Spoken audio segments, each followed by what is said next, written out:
Imagine you are 15 years old. Heavy silk presses against your skin.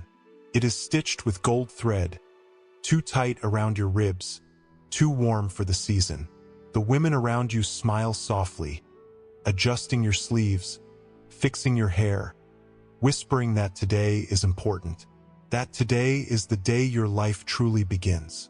You believe them. You have been told this is a wedding day, a moment of honor, a moment every princess waits for. Your heart beats fast, not with joy, but with confusion. You are not allowed to speak.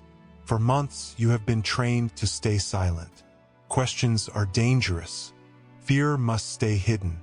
Your mother stands behind you. Her hands linger longer than usual as she fixes your hair. Her fingers tremble. She does not look into your eyes.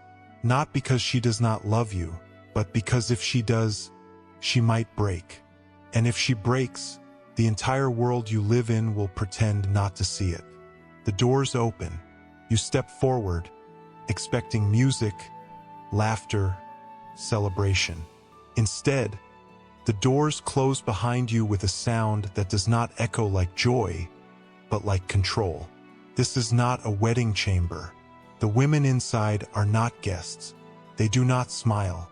They do not welcome you. They watch. Every movement you make is observed. Every breath you take is judged. A court physician stands in the corner, silent, holding records not to protect you, but to document you. You were told this was tradition. No one told you that your fear would be measured. No one told you that your reactions would be remembered. No one told you that what happens in this room will follow you for the rest of your life. This is the moment where childhood ends, not naturally, not gently, but by force. And this is only the beginning, because for centuries, inside the most powerful empire on earth, royal daughters were not raised to rule.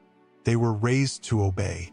They were shaped, corrected, broken, and rebuilt into living symbols of loyalty. What you are about to hear is not a fairy tale. It is a system designed to erase individuality, silence resistance, and turn young girls into tools of empire.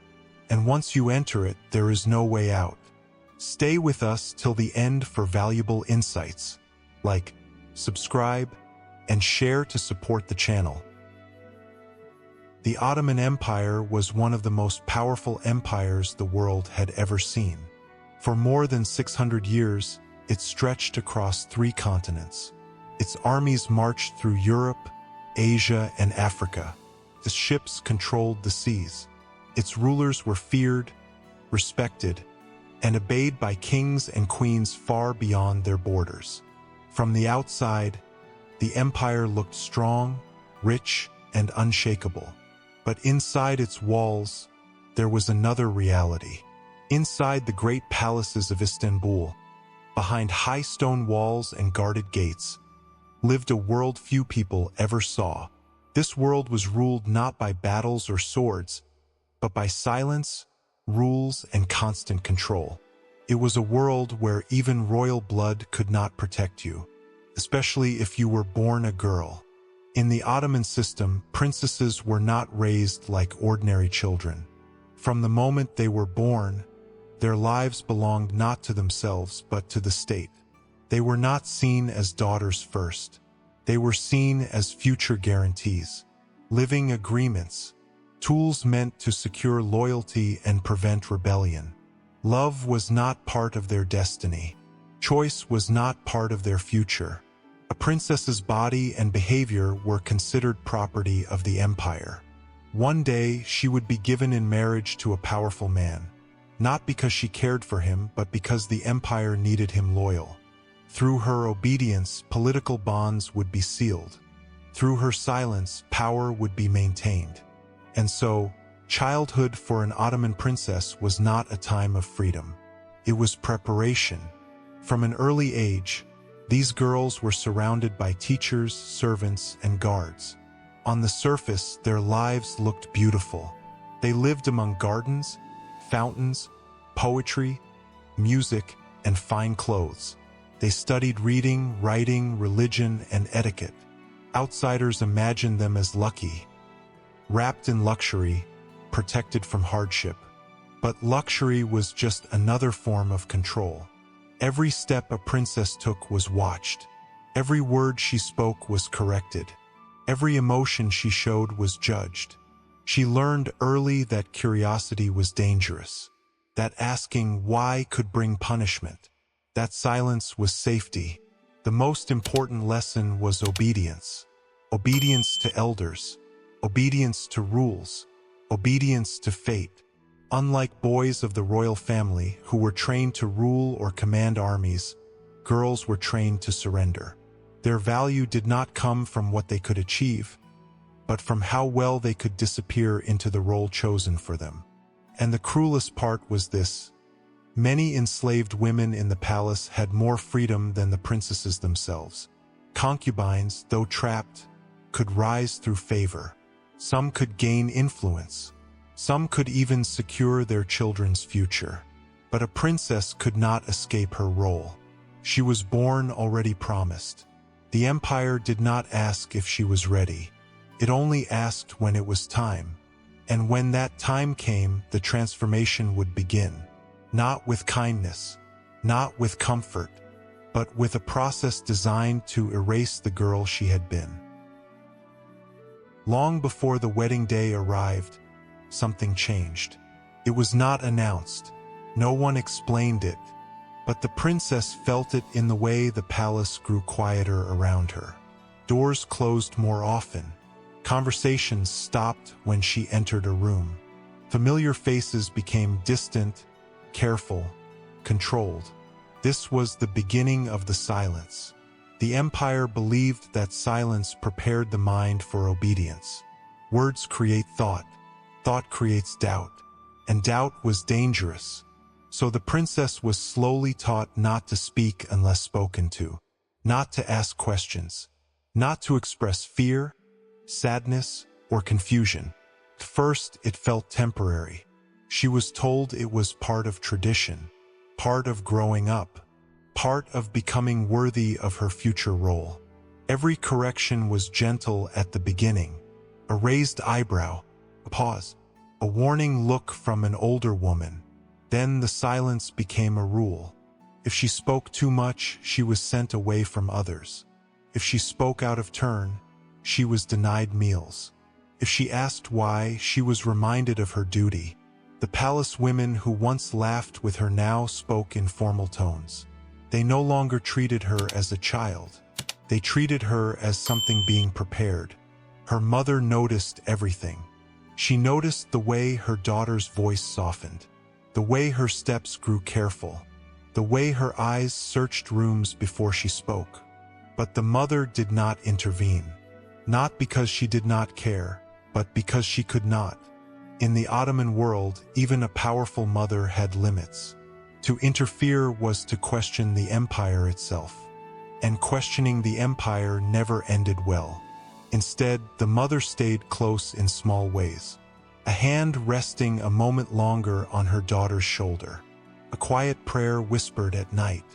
A look filled with pain that said everything words were no longer allowed to say. The days became structured and cold. Every hour had rules. When to wake, when to eat, when to pray, when to sit, when to walk. Even the way she breathed was corrected. Slowly, her natural movements disappeared.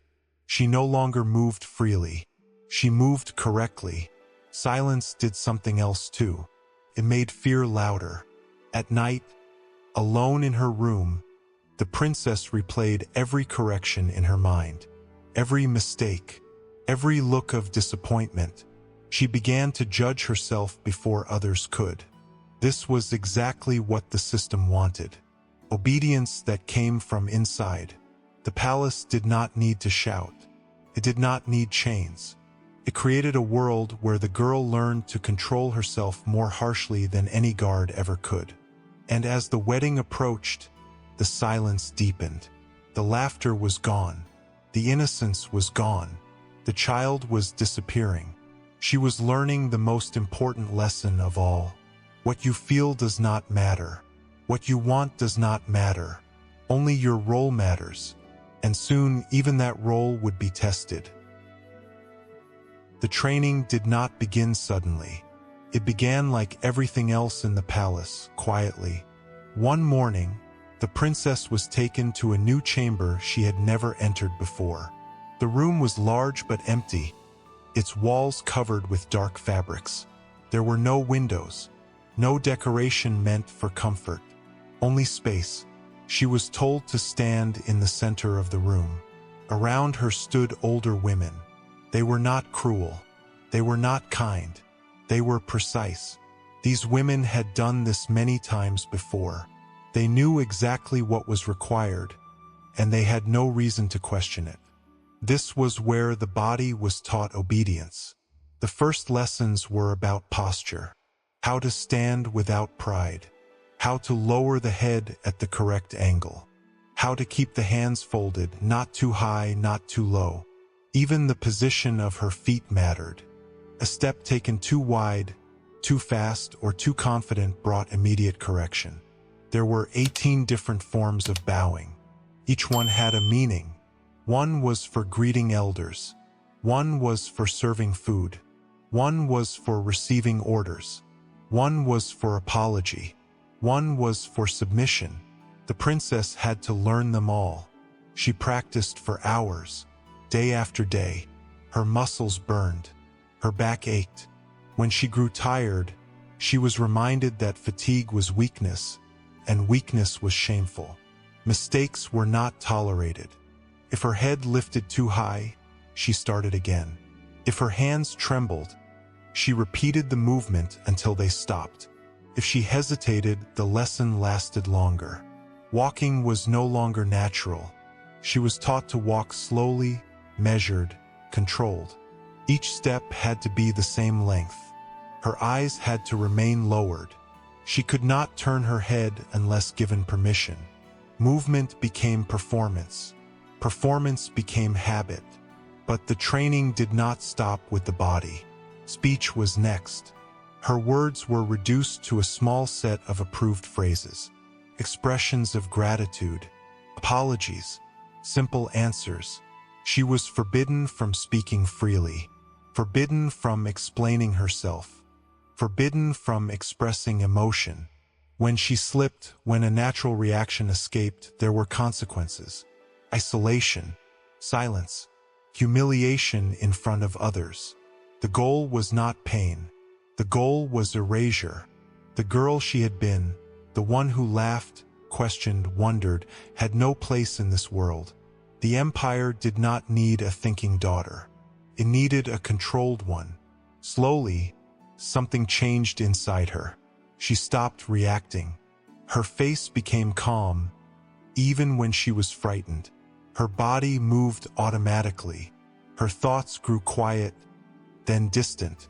This was praised as progress. This was success.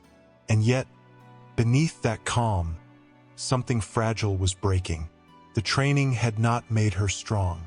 It had made her empty, and emptiness was exactly what the empire required. There came a moment when the training changed its purpose. At first, the princess had been corrected. Now she was being displayed. She was no longer treated as a child learning rules. She was treated as a finished product. The women around her adjusted her clothing, her hair, her posture, not to help her feel comfortable, but to prepare her for judgment. She was brought before groups of palace women and made to perform the movements she had learned.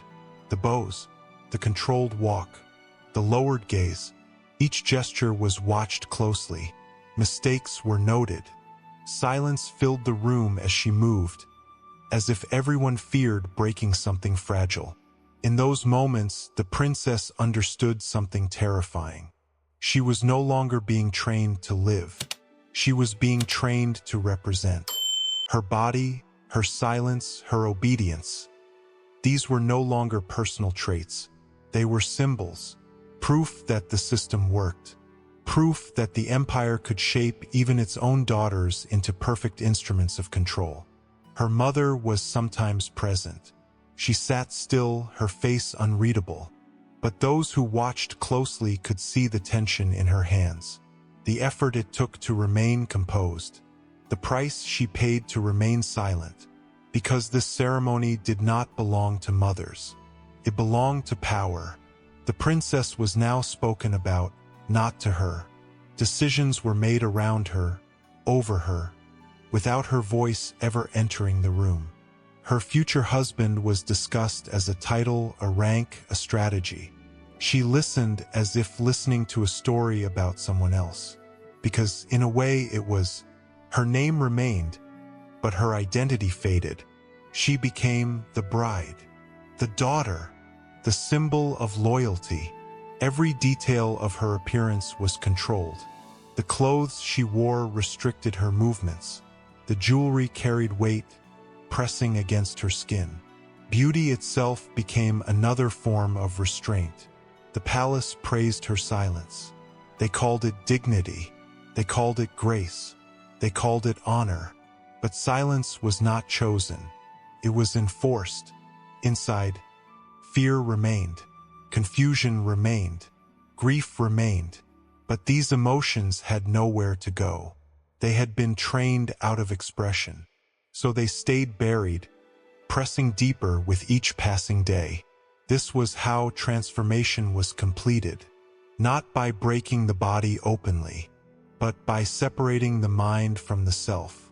The princess could now perform her role perfectly. She bowed without thought. She answered without feeling. She existed without resistance. The girl her mother had raised was gone. In her place stood something else. A symbol, and symbols are not meant to speak. The day finally arrived. The streets of Istanbul were alive with music, incense, and color. Crowds filled the avenues. The city shimmered with gold, silk, and celebration. From outside, it appeared as though the empire was hosting a festival worthy of kings and queens. Everyone believed this was a moment of joy. But for the princess, there was no joy. The public ceremony, the laughter, the music, the dancing was a mask, a distraction, a way to hide the private truth.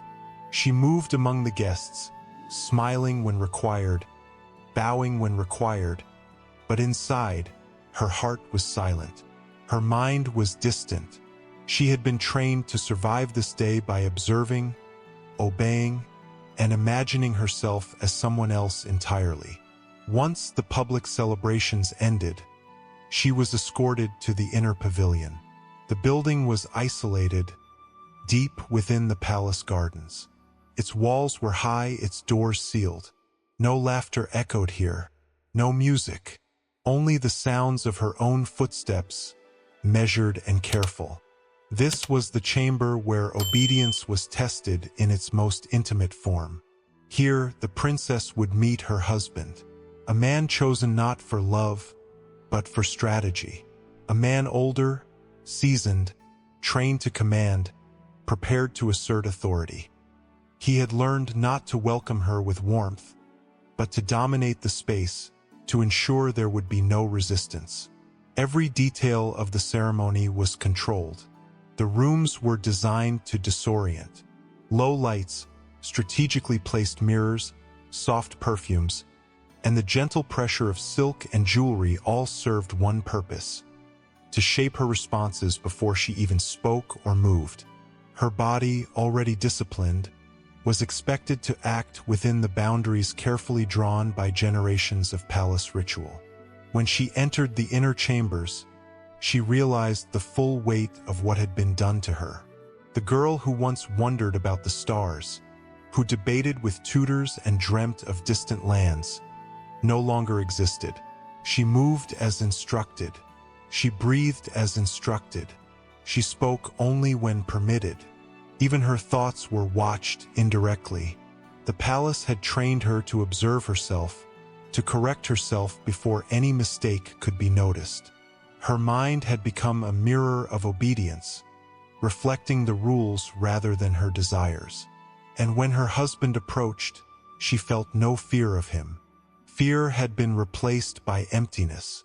It was a hollow feeling that allowed her to survive, but at a terrible cost. The ceremony was completed. To outsiders, it was a triumph. To the empire, it was a confirmation of control.